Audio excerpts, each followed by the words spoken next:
Fala galera do mundo das lutas, tudo bem com vocês? Muita gente viu a última bola fora de Conor McGregor. Para quem não viu, o irlandês tweetou algumas mensagens na sua conta oficial no Twitter e depois as deletou. Mas não adiantou nada, a gente está falando de internet, muita gente está vendo o que acontece por ali, então muita gente viu, printou e a polêmica já estava feita independentemente dele ter deletado depois. Após a derrota para Dustin Poirier no UFC 264, o Conor viu seu maior rival Khabib Nurmagomedov tweetar uma mensagem que parabenizava o americano e dizia, abre aspas, o bem sempre vence o mal, fecha aspas. Aí, entre as mensagens publicadas por McGregor, entrou uma em resposta ao russo, abre aspas, então Covid é o bem e seu pai é o mal, fecha aspas. O deboche grotesco feito pelo irlandês é em referência à luta do senhor Abdulmanap Nurmagomedov contra a doença que tirou sua vida em julho do ano passado. Conor pegou pesado demais, passou dos limites, anotou no seu currículo mais uma atitude vergonhosa entre tantas que ele já coleciona fora do octógono. Para começar, eu nem preciso dizer que isso não se faz. A gente aplaude o trash talk inteligente, criativo e bem-humorado.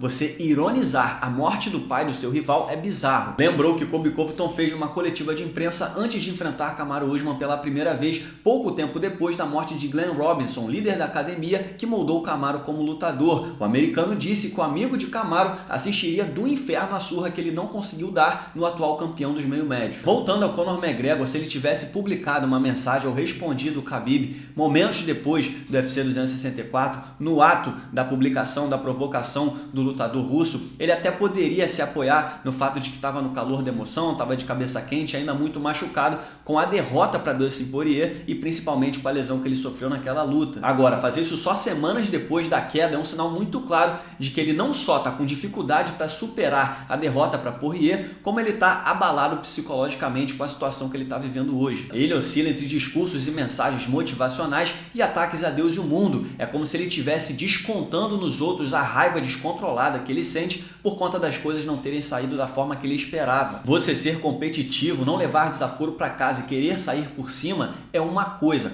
Você brincar, debochar e ironizar a morte do pai de alguém é outra completamente diferente. Eu honestamente estava começando a enxergar pelo discurso pós-luta e as mensagens publicadas que o Conor estava de alguma forma construindo uma narrativa motivacional, de volta por cima. Eu não sei se vocês sentiram a mesma coisa, mas no vídeo que ele divulgou recentemente, ele abre o coração falando sobre o quanto está sendo difícil lidar com a lesão, não perdeu a pose, claro, ao falar da derrota, mas repetiu diversas vezes frases motivacionais, como eu vou sair dessa mais forte, não vamos nos abalar, vamos dar a volta por cima e vamos lá, time. Mas quando ele baixa o nível dessa forma, ele escracha para o mundo inteiro que não tem jeito, o seu psicológico sofreu um baque sério. Aos 33 anos, para um cara que tem todo o dinheiro do mundo, já garantiu o conforto financeiro das próximas 4 gerações, um cara que já conquistou tanta coisa no esporte e é indiscutivelmente o maior astro que esse esporte chamado MMA já viu em termos de poder midiático, vendas de pay-per-view e impacto no mercado esportivo, é muito difícil admitir que ele perdeu 3 das últimas 4 lutas, 4 das últimas 5 se a gente incluir a luta contra Floyd Mayweather, e ele vai precisar, ele não vai ter jeito, ele vai demorar ainda muito tempo até recuperar sua moral dentro do esporte, dentro do cage, porque ele vai demorar para se recuperar dessa lesão no tornozelo esquerdo, no mínimo um ano aí de recuperação, no mínimo aí um ano na verdade para a gente vê-lo de volta dentro do octógono. Conor é jovem, competitivo e não esconde de ninguém sua postura macho alfa, ele não está acostumado a sair por baixo de situação nenhuma, por isso os devaneios na hora de analisar as derrotas para Khabib Nurmagomedov e as duas para Dustin Poirier, por isso essas análises, quando a gente vê, a gente fala, que luta esse cara assistiu, que luta esse cara participou para estar falando um negócio desse. E é muito difícil para um cara como esse admitir que ele tá errado, admitir que ele precisa de ajuda, faz parte do personagem dele. E pior, quando esses caras atingem certo nível dentro do esporte,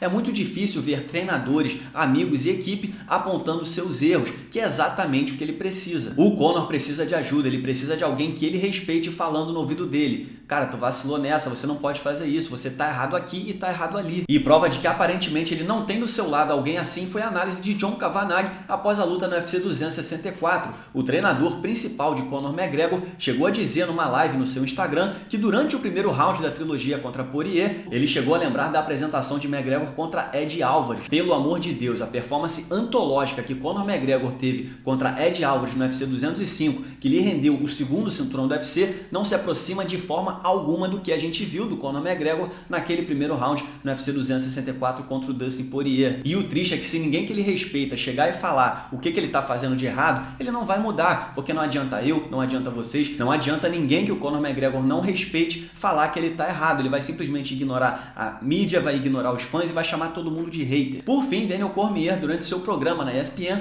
definiu muito bem a visão que ele tem sobre a declaração pesada de Conor McGregor sobre a morte do pai de Khabib Nurmagomedov, seu amigo e companheiro de AKA. Abre aspas, ele absolutamente passou dos limites. Eu acho que quando coisas assim estão sendo ditas, é como um grito de socorro. Conor tem todo o dinheiro do mundo, ele tem toda a fama, mas agora quando você começa a afundar nesse nível, é como se alguém precisasse chegar em McGregor e ajudá-lo a começar a mudar sua mente e foco e levá-lo de volta para um lugar melhor. É lamentável, fecha aspas. É claro, quem gosta do Conor McGregor vai torcer para ele colocar a cabeça no lugar e voltar a mandar bem dentro do octógono. E quem odeia o Conor McGregor vai torcer para ele se afundar de vez e cair no ostracismo. E tudo bem, porque a figura polêmica do Conor McGregor provoca isso nas pessoas. Ou você ama ou você o odeia. Ou então você separa o lutador que ele é dentro do cage do personagem no qual ele se afundou fora dele. Mas e aí, eu quero saber a opinião de vocês. Conor McGregor passou dos limites? Ele precisa de ajuda? O que vocês acharam da declaração dele? Comenta aí.